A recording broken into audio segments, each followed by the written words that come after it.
everybody, welcome back to Project Happy Home. For those of you who are new here, I'm Tanya, a doctor lawyer turned homeschooling mom of 3 kids ages 8, 5, and 3. If you're interested in videos about homeschooling, motherhood, parenting a 2E child who is gifted with ADHD, and just random things that go on in the life of a stay-at-home homeschooling mom, be sure to subscribe down below. My friend Lindsay over at Momma Schmooze Homeschool Reviews and I have been doing a series over the summer on homeschool planning. And our final video of the series, even though the school year has started for some of us, is our homeschool binder.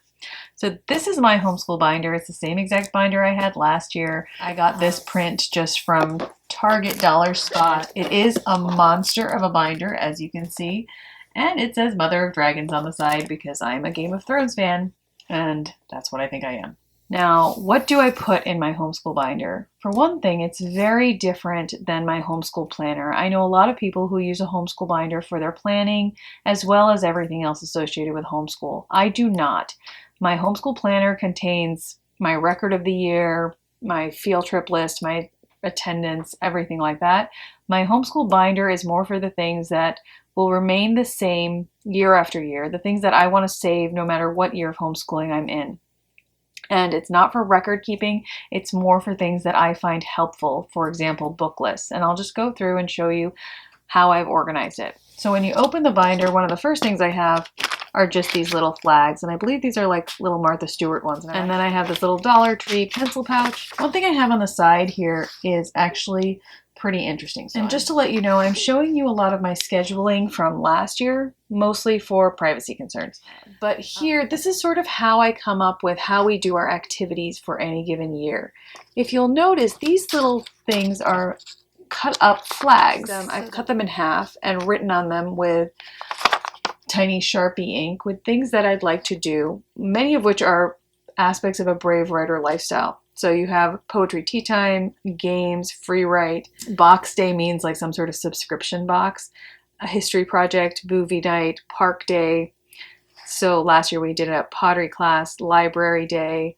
We had a science class. We actually had a nature class and a science class. My son had taekwondo. We also had a swim class.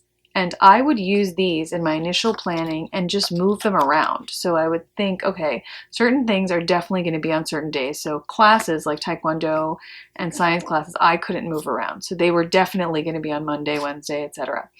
But other things like the subjects like poetry, tea time, free write, etc., I could move around. So this year I've done the same thing where I've written them on these little tabs and I'm moving them around. The reason I like planning it out this way initially is because you can do this for a couple weeks, even for that first month or two of homeschooling until you get a rhythm that works for you for that particular year. Because sometimes what you think might work does not. And if you've taken the time to create this very specific color-coded schedule on your computer, then you just have to keep redoing that. And this just gives me a way of doing it in a much more time-efficient manner. So if you're not familiar with these little flags, they're adhesive, so they just come straight off, and then they actually have a pretty good adhesive, so you can move them around quite a few times before you settle on something.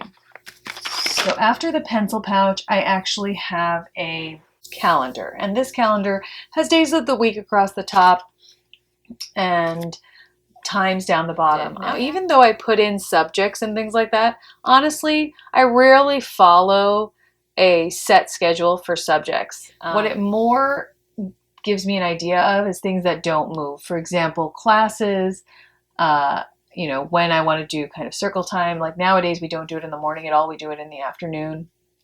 Just when I want lunch to be and how much I can fit into a day. It gives me a really nice picture of how much I think we can fit in. Whether or not I stick to my color-coded schedule is another issue entirely, but it does let me know if I'm trying to fit too much in to pare back.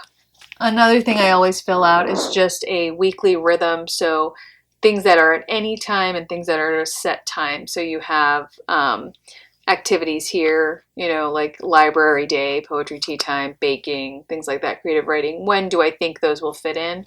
and then a daily rhythm section here as well. So what's happening in the morning, what's happening in the afternoon. So morning was chores, breakfast, nature walk, circle time, snack, lesson time. One of the things I did at the end of last year was to make 2 lists. One was things to anchor our homeschool environment.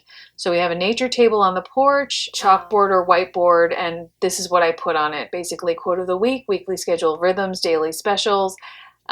Memory work is really in the binder, but if there's something specific to do with memory work, I'll put it up there.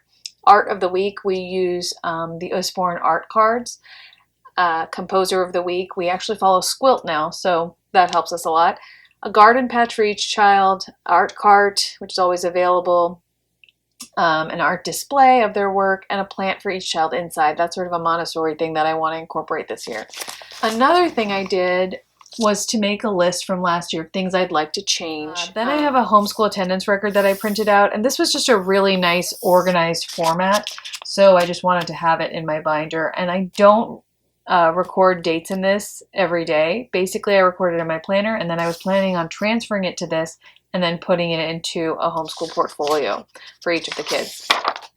Then I discovered that North Carolina actually has a very similar form that they have on their homeschooling website or their educational website, so I just printed that out and kept it in a page protector so that it will be safe once I do it. Here's the Squilt listening calendar. So in the beginning of the planner, I put things that have calendars, a reading log. This was printed out from thisreadingmama.com, and I just wrote in all the books from Level 1's Build Your Library book list. I have another one here, and I'll fill it in with Torchlight's book list, as well as Hewitt Homeschooling. Now, this is a book list that I made on Google Sheets, and basically it compares the Build Your Library book list for Level 1 with Torchlight's and Hewitt Homeschooling's Lightning Literature, as well as Guest Hollow's Language Arts program, which is something I'm considering for later, and Brave Writer's Quiver of Arrows. And it is color-coded in the sense that anything that is crossing over is highlighted in that color. For example, all the Build Your Library books are in this aqua color, so Hewitt Homeschooling has quite a few overlaps with Build Your Library. Any book in yellow is a book I don't have, but any book in white I do have. Next, I have a series of printables that I want to keep forever just for my own inspiration and reference. They include these beautiful hand-lettered sheets from Julie Bogart, and they each highlight a facet of the Brave Writer lifestyle. So here you have Read Aloud, here you have Film and TV, Big Juicy Conversations, and Language Games. And there's actually a couple more that I have to print out, and as she comes out with those, or as I find them, I will put them in there. These are mantras to parent by, and they are by Avital over at The Parenting Junkie. And she has a beautiful YouTube channel as well as an online community. If you are interested in peaceful parenting and trying to become a more peaceful parent, I cannot recommend her YouTube channel and community highly enough. I think Avital presents really valuable information, and for a mom who's often too busy to read all the parenting books out there by myself, I really appreciate how she condenses some of the best ideas and presents them to us. So some of these mantras to parent by are, "This is not an emergency," is my favorite one, and it's number 1. I have to remind myself constantly that this is not an emergency. Certain things that provoke a stress response in me are not an emergency. So having a list like this is just helpful to me. And you can actually, I printed it 2 to a page, but you can print it obviously any which way that you want. Here you have something from the Big Life Journal, 7 Ways to Respond to Your Child's Negative Self-Talk. These are things that I find really helpful to see on a consistent basis, which is why I always put them in. Here we have 20 Ways to Win Your Child's Heart from the Character Corner. If you'll notice, some of these little hearts that I've drawn in are filled in, some of them are not. And the filled in ones I feel like I have a really good handle on. Like, let them know we love them for who they are, not because of what they do. But then other ones I feel like I can do more of, like write them notes or tell them what you like about them. And some of them I don't do at all, really, which is like spend time outside with them. I mean, I count nature walks, but I took this to mean more like just enjoyment time. And I'm not the most outdoorsy person, so I could do better. Here we have a page of physical responses from HeidiSongs.com, and that's Heidi with an I. basically you ask them a question like, do these words rhyme? And you give them the words or something, and then you tell them like what response they can have. So pat your shoulders if these words rhyme, and you tell them pat and cat.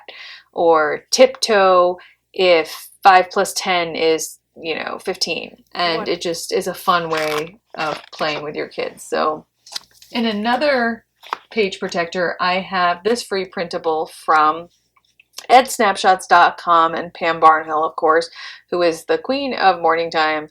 And it's her morning time loop schedule. So she just has a very simple section for daily and loop subjects. And I just write out what we do in the morning and what we loop. And I just like having it so that I know sort of what the plan is. And then I can transcribe that into our portfolio at the end of the year.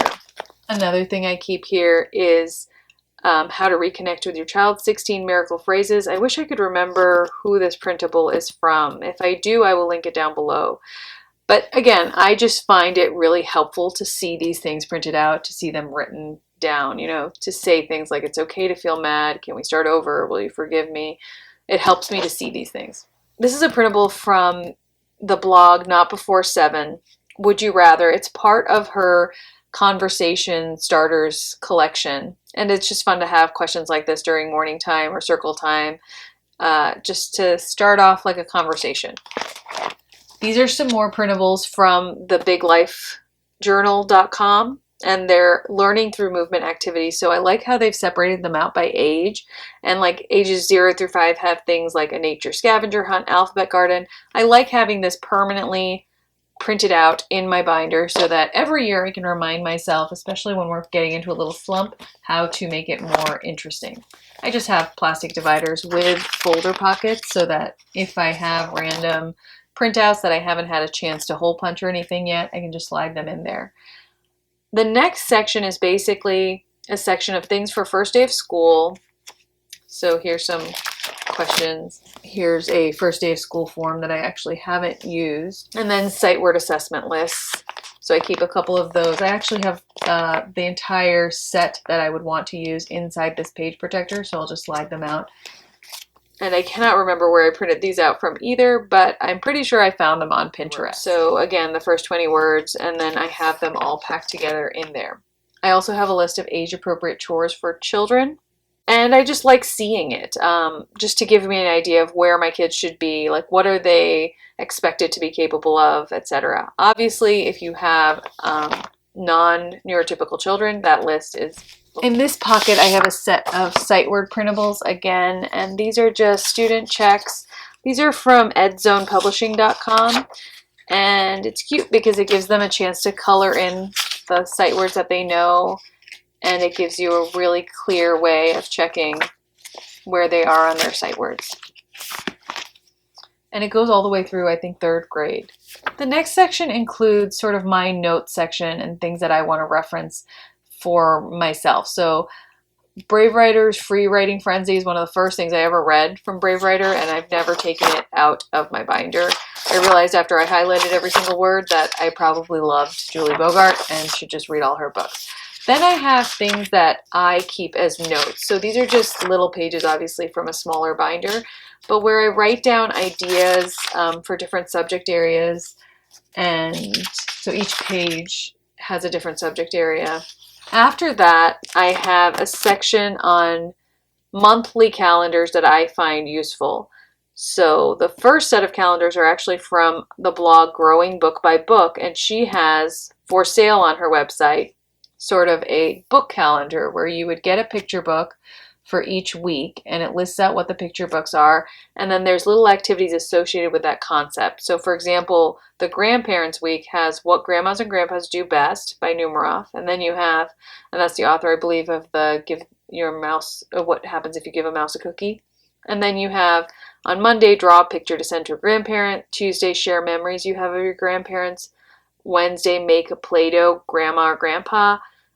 Make a list of 10 things you love about a grandparent. If you have a younger child or any age child and you don't really want to buy a full curriculum, but you still want sort of a set of guided activities associated with a book, I really think this is a great resource, and it was very inexpensive whenever I bought it, and so I just thought I'm just going to have it. And even if we don't do every single activity, it's still a nice way for me to remember to have set activities for my preschooler too, because I'm pretty casual about homeschooling my preschooler. That calendar also comes with resource pages, so it clearly states exactly what the book is and what alternate books are for the whole month. I have these for the entire school year, but I've organized my binder in such a way that all the things for September are together. So the next page is actually a conversation starter page from notbefore7.com again, and that is a product for sale as well. If you subscribe to her blog, though, I believe she'll send you the conversation starters via email every month. So here you have September conversation starters, and they're so cute. So like question 1 is, what song always puts you in a good mood? Here you have, what do you think you need to work on? Would you rather be alone or with friends? Would you rather only communicate with a light bright or an Etch-a-Sketch? So the questions range hugely, and they're really interesting. Like, if you were 100 feet tall, what would you do?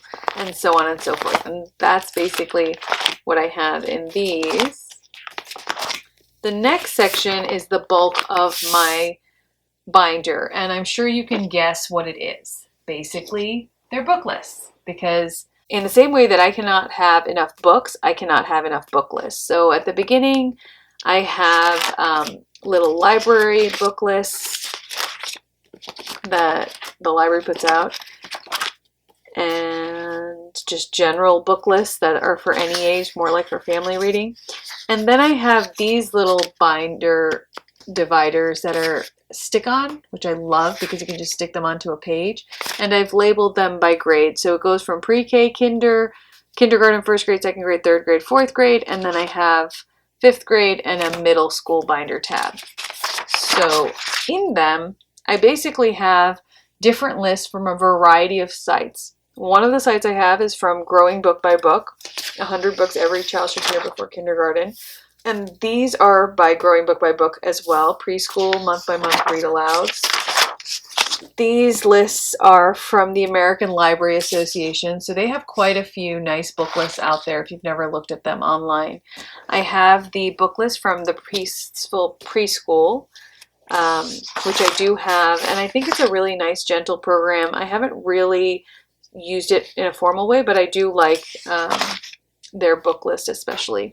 I also have the book list from theunlikelyhomeschool.com, and her book lists are really quite pretty and colorful and very short, so very manageable. Then you have a kindergarten section, and again, several of my book lists come from the same exact places. So Growing Book by Book, the American Library Association, 123homeschoolforme.com. So I have book lists from Not Consumed, and hers are also very pretty. From imaginationsoup.net.